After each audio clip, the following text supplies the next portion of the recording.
We use the LEDs to display when a part of the joystick has been pressed. Now each letter and number is represented by a dot, a dash, and spaces.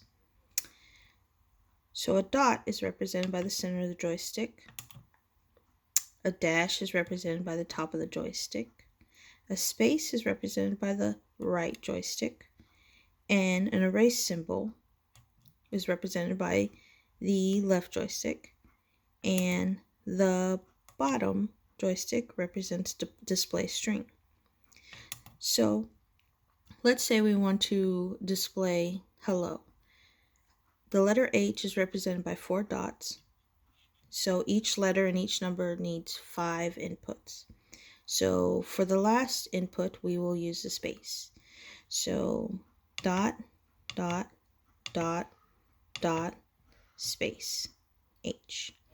And for E, it's represented by 1 dot. So for the other 4, we will use a space. 1, 2, 3, 4.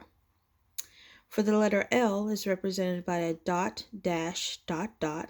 So dot, dash, dot, dot. And for the 5th symbol, we use a space. And we'll repeat. So dot, dash, dot, dot.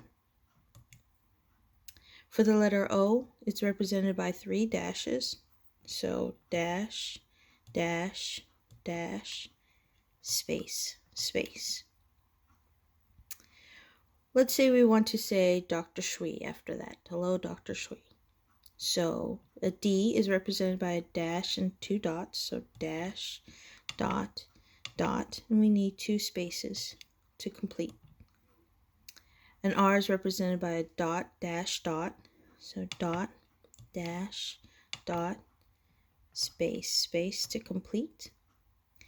And the C is represented by a dash, dot, dash, dot, and a space to complete. A U is represented by a dot, dot, dash, space, space to complete. And the I is represented by dot, dot. So we need 3 spaces to complete. Now when you press the bottom joystick, it displays your string.